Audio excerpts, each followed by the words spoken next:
Hello and you're welcome to the Big Tech Show with me, Adrian Weckler, in association with Square.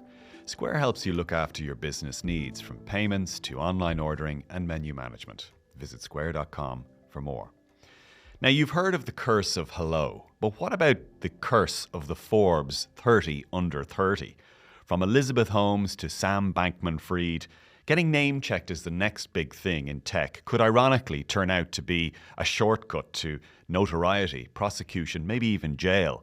John Isle, Deputy Business Editor of the Irish Independent. I've mentioned some of these names. In the tech business world, these are almost household names now, but for the wrong reasons. And they're all Forbes 30 under 30 alumni. What's going on? Well, I think there's a few things that are happening in the culture, in the world of technology, and in the world of markets that maybe makes it a little more likely that a very fast up-and-comer is going to be someone who gets in trouble down the line. We've seen a lot of scandals in, say, the finance world, right? That's been the venue for scandals going back to the 80s, where you had Michael Milken, the junk bond king, and then you had the crash in 2008, which was really down to a lot of bankers who were, trying to essentially scam the public around mortgages and mortgage securities. And now we have a much more tech-dominated economy. So it's natural that the scandals that emerge are going to come from that area. But the question of why sort of young people in particular, maybe, as they mature or move on in their career, are becoming the center of these issues, my theory is that, one, young people are maybe getting too much too soon. That's the cultural bit. Young people in business, especially Silicon Valley and related businesses, are getting too much too soon. Can't quite handle it. But then there's also something happening, I think, in the culture, which is especially American culture, where there's a kind of a scam economy has developed. And, the election of Donald Trump is maybe the apotheosis of that sort of scam economy, that people who are selling the image rather than the substance are getting very, very far before they're found out. And they become sort of hero figures as well. Some of the names you mentioned, like Sam Bankman-Fried, for instance, was a huge figure in the crypto world. And quite respected as well, actually. And quite respected, seen as the legitimate end, in fact, and had courted a lot of influential journalists and people in think tanks, and even had inroads into politics and was being taken seriously, especially by the Democratic Party. His ideas of effective altruism really penetrated the party platform in the last election. But then there's an aspect of the markets that I think we can't ignore. And this is where there's a through line, I think, from the financial world to the tech world. We saw a lot of these sort of like these very ambitious, very successful, very wealthy tech entrepreneurs, life sciences entrepreneurs come up at a time when money was effectively cheap. It was free, in fact. You had rates at zero. So the price of risk was nothing, which meant that money poured into all kinds of bad ideas. So if you have interest rates at 5%, for instance, the people who are deploying capital are going to say, well, I need to get at least that 5% return and then a margin. And to do that, I want to be really sure that this thing works. But when the cost of the money is zero, you can take a lot of speculative bets, which means money is going to flow to ideas that aren't going to work out, or it's going to flow to scam artists as well. And so I think those things coming together, a kind of cultural acceptance of fake it till you make it, along with a tech world that's trying crazy things and enabled by essentially free money, those things converging, I think, probably increase the likelihood that you're going to see people, taking advantage of that situation, promoting products that don't really work, taking people's money on false pretenses, and enriching themselves as a result. We'll come back to the fake it till you make it theme in a minute, but just to flesh out a little bit of more on who we're talking about here. So you mentioned Sam Bankman-Fried. We said he was actually quite a respected figure. He now faces possible sentences of decades in prison, 8 counts of fraud and conspiracy for allegedly stealing billions in FTX customer funds to plug losses at his hedge fund, Alameda Research. Caroline Ellison, his colleague at FTX, pleaded guilty to 7 criminal charges already, maximum sentence of over 100 years potentially. Martin Shkreli, the pharma tech bro, he was name-checked, I think, in 2016 or 2017 in Forbes 30 under 30. A federal jury found him guilty on 2 counts of securities fraud. By the way, he was famous at the time for hiking the pill, the price of an antiparasitic medication commonly used by AIDS patients from $13 to $750. Elizabeth Holmes of Theranos is arguably the biggest. She technically never made the 30 under 30, but she was on the Forbes cover when she was 30. Everybody by now knows about her failed blood testing startup Theranos. Billy McFarland, Fire Media, the Fire Festival. He was a Forbes 30 under 30 alumni, pleaded guilty to multiple counts of fraud. The list goes on and on and on. But just to come back to this fake it before you make it idea, I mean, in a way, is that not a legitimate tactic for tech entrepreneurs in particular? Hasn't that been ingrained as part of the playbook? There is some space for fake it as you make it. I mean, exaggerating, sometimes even making things up, it becomes sort of part of the acceptable terms of engagement in startups. Indeed, and I think in a lot of professions, our own included. I mean, I remember as a young journalist, well, how did I learn how to do it? I imitated other journalists. That's what I did. And then eventually you learn the skills and you see where you're failing, etc. You're not saying you faked it, right? I'm not saying I faked it. I'm saying you sort of imitate the form, let's say, of what a successful journalist looks like. How does that person behave? What are their practices, right? Yes, but now hold, just to be totally clear here, what we're talking about is entrepreneurs who made stuff up. I mean, in the case, for example, of Charlie Javis, her startup was called Frank. She described it as the Amazon for higher education. She claimed, big success story, she managed to sell it to JP Morgan Chase for $175 million in 2021, claiming she had 5 million student customers. In fact, there were only 300,000. She had brought a data scientist in to inflate the numbers. My favorite one is a guy called Trevor Milton, a Forbes 30 under 30, founder of the hydrogen-powered truck company called Nikola. Okay, he made a demo video showing apparently this truck going along, but actually what he had done is he had put it on a hill and he had tilted the angle to make it look like the truck was actually being powered. What I like about that is it's a scam that could have been done in 1920. Yeah, exactly. Yeah. And also there is a separate question here about the due diligence of companies and investors indeed who invest their money, because sometimes this money is coming from hedge funds and your pension fund, and I would expect my fund managers to be a little bit more judicious. The distinction I would make there is between the individual and the institution, right? So as a personality trait, you can say, I'm going to be larger than I really am. I'm going to kind of occupy this space. I'm going to put my imposter syndrome aside, and I'm going to do the faking part, right? On an individual basis, that's more or less harmless. But when you scale that up to the size of a company, especially a successful one that may be taking in millions or billions of investor dollars, and then you start selling a product on the basis of faking, right? Oh, we're just going to fake these blood tests until we figure out how to do them correctly. Then it's something else. I mean, then you're just into fraud, right? So like interpersonal marketing is a bit of a different story to, filling out your SEC form saying this is what our product is and this is what we're promising our investors. Now, maybe that distinction gets more and more blurry as companies are increasingly identified with a sort of charismatic figurehead, And we've seen that we can all blame Steve Jobs for that, right? He's the sort of the figurehead of figureheads and the guy who by sheer force of will made Apple what it is, right? Or so the story goes. Warren Buffett's another example there. And then you have, truly successful young guys like, our Stripe guys, the Collison brothers, the guys who did Google. Like these are guys who've done like serious things, real products, real development, a path forward. And as far as I can tell, have been honest with their investors. Yeah, they let their products and services do the talking. Exactly. And then like real people are buying real things and getting an actual product or service. There's something under the hood, With other things like the sort of tech that Theranos was doing is something that's difficult for non-experts to understand. So there's space for faking there. The same thing with cryptocurrency. It's very sort of esoteric, abstract type of, I wouldn't even call it a product exactly. It's a sort of this medium of exchange that's out there in the sort of dark spaces of the web.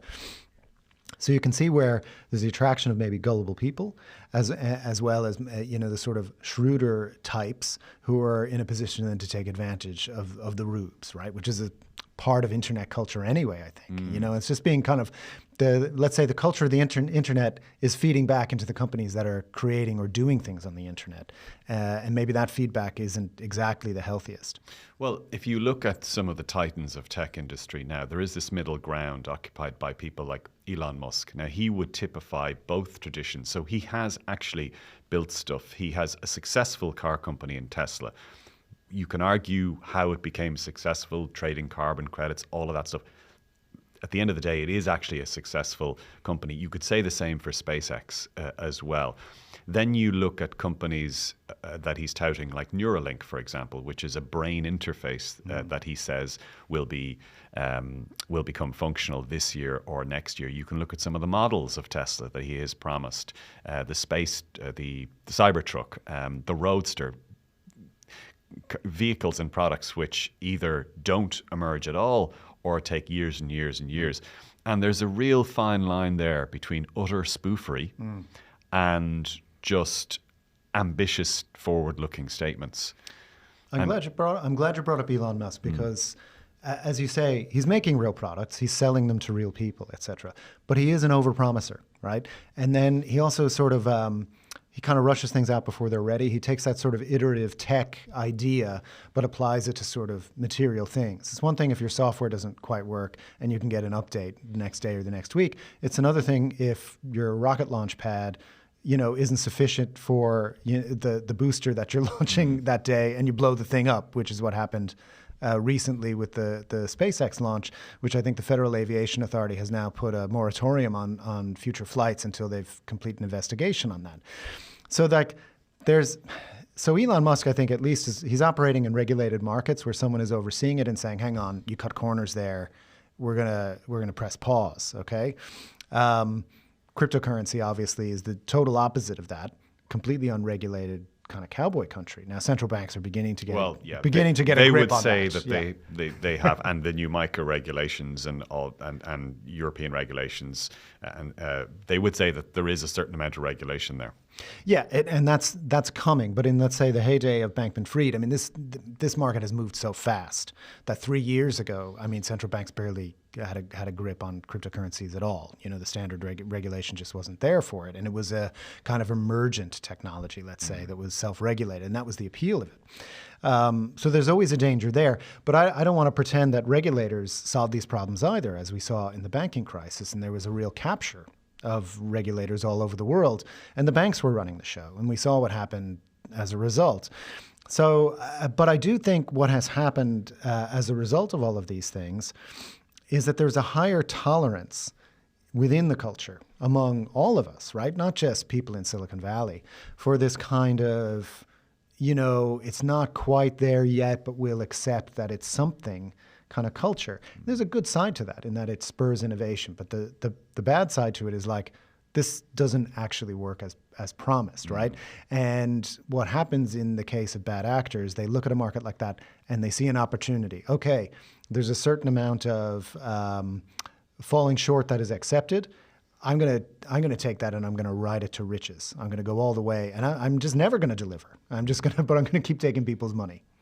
Yeah, and there's always a temptation to have the world's smallest violin as well for giant funds that buy a startup for 175 million and haven't done their due diligence.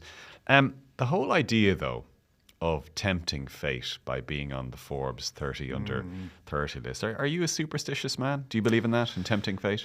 No, I'm only superstitious when I'm, say, consuming a novel or watching a film or something like that, and it helps to, it helps the enjoyment. But in my normal rational life, like, I don't buy superstition at all. So really? I get that it's like amusing. Oh, it's like the curse of being on the 30 under 30, and like surely some percentage of these guys are going to go on and fall on their faces and so forth.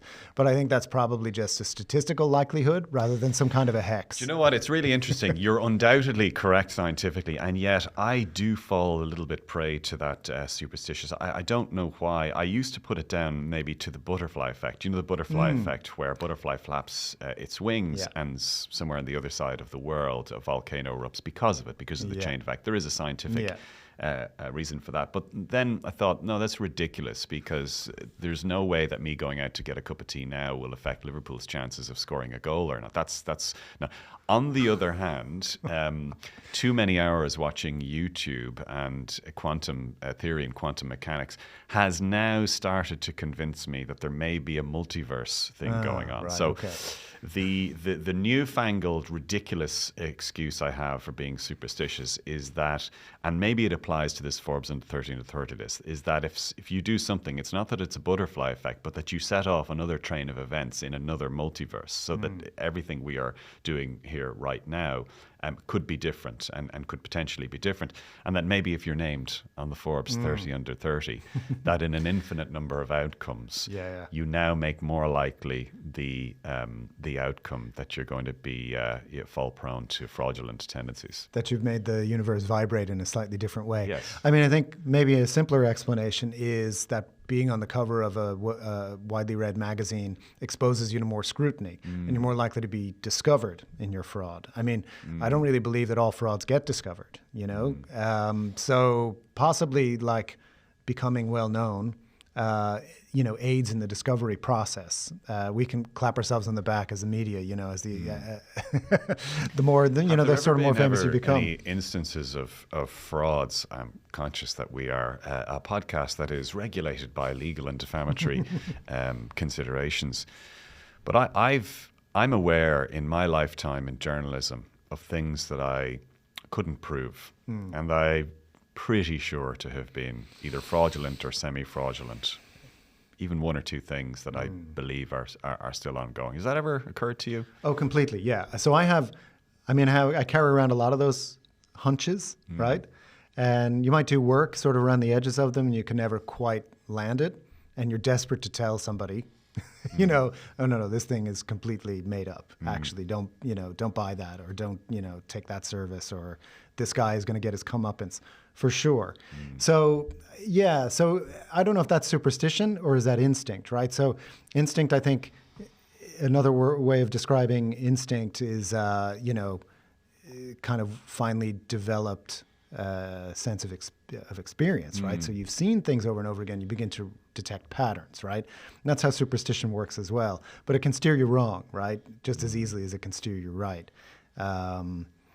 You know, what people say a gut is your sort of subconscious seeing a familiar pattern again and saying, watch out here. You know, we're primed, obviously, evolutionarily to sense danger and stay away from it. Yeah, I mean, there's a religious, semi-religious element to all of this as well. You're either a believer or you're not, and if you are, you're probably a little bit more prone to that kind of thing. I still probably am slightly more in the believer than non-believer, just slightly, despite all of the Brian Cox videos that I've watched. Just coming back to the list in general, the Forbes 30 under 30 list. In assessing lists like this, do we still regard them as being prestigious? I sort of think we do. Yeah, I mean, there's a reason they keep doing them, right? And I mean, you're packaging and bracketing off a group, right? It's arbitrary to some degree. Like, well, just on that, why do you think we still do them? So take Forbes. So Forbes as a media company is not what it was. Now, a lot of media companies aren't what they were. You know, I don't even know if it still does a magazine. So the Forbes 30 under 30 list is really a kind of a commercial marketing thing that it puts out. So I wonder, the value of that list, is it just a really niche bubble tech business industry thing within itself, completely divorced from the interests of readers or subscribers or consumers online? I kind of suspect it is. I'm not sure how much stock the general public puts in those things. You know, I think people's profiles are raised or their credibility develops through repetition, right? So you might make that list, but if nobody hears from you again, you're not going to be remembered as somebody who was on Forbes 30 under 30.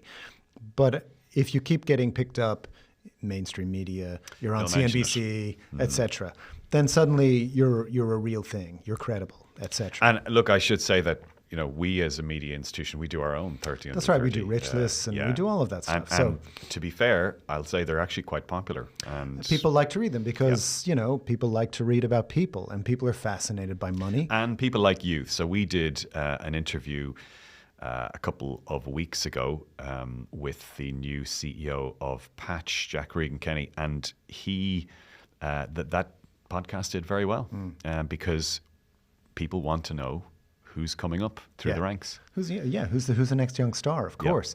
And I mean, again, this is a cultural thing, but our culture really probably overvalues youth, right? And so, I mean, you see this in the arts as well. Like they do this grant, the literary publication does, I think, 30 under 30. I think it does a 40 under 40. Although a publisher in the UK has just launched a prize for over 50s, first novels from over 50s. Because tempted, John. Yeah, very tempted. Yeah, very tempted in a few years. So, there's a consciousness, I think, out there that maybe we do overvalue youth, and we should look to experience a little bit more occasionally. Well, I mean, I'll just take you up a little bit on that. I mean, certainly in some of the arts, I can see why they do. Musically, okay? I'm going to make a real generalism here, but I would posit that the vast majority of most musicians' interesting work happens certainly before they're 30 and maybe even before they're 25. After 35, certainly after 40, the number of musicians who actually produce interesting hit work is pretty small, Yeah, are we talking popular music or all kinds of music? All music. All classical. I mean, there are exceptions, of course, right? There's Bob Dylan and Leonard Cohen, who kept, were creatively very even productive. though Leonard Cohen's later stuff, it's basically him and a 2-note Casio keyboard. But okay, I'll allow it. Sure. Yeah. I mean, it's hard to know. It's a chicken and egg problem, isn't it? Is it that? We're talking about the egg here, and it becomes a chicken, but the chicken has more energy than the hen, right? Yeah, That's and I know the point. they say this about mathematicians too, right? Everybody who wins the big prizes in mathematics, chess masters, etc. You do age out, and I think your brain probably becomes less nimble. A couple of middle-aged guys like us were probably not as sharp as we were 15 years ago, No. Adrian. And I think it's just less blood pumping in our brains, probably. On the other hand, you sort of gain other valuable tools as you go along.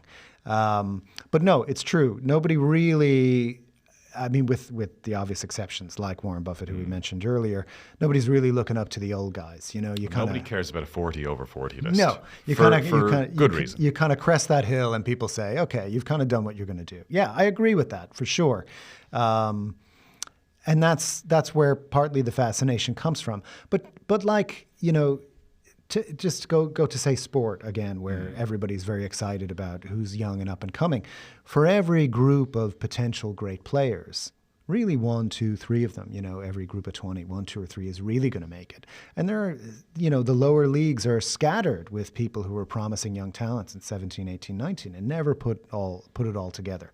And whether that's because they lacked a work ethic, whether because they peaked too early, whether because they never really had the brain to succeed. They might have had the physical tools, or vice versa. They had the brain for it, but they lacked the physical tools. So having the complete package that's going to last, right, that somebody like Steve Jobs had, that somebody like Bill Gates had, to see it and sustain it for a very long time, I think is exceptionally rare. So the frauds I blame, but the people who sort of get on a list like that and then disappear and never really do anything else again, okay, they've still done a lot more in their life probably than I have. Just before wrapping up, I should also point out that the Forbes lists, there are literally hundreds of them. It's that they have different niches and divisions. Like we've picked out some of the most notorious 6 or 7 individuals. It's probably actually quite a low percentage rate. Nevertheless, there is still, we were going to maintain a Curse of the Forbes 30 under 30. John Isle, Deputy Business Editor of the Irish Independent, thanks very much for joining us today. And thanks also to Tabitha Monaghan, who produced Gav Hennessy on sound, and to Conan Doherty on video. You've been listening to and watching The Big Tech Show with me, Adrian Weckler, in association with Square. We'll talk to you the same time next week. Bye-bye.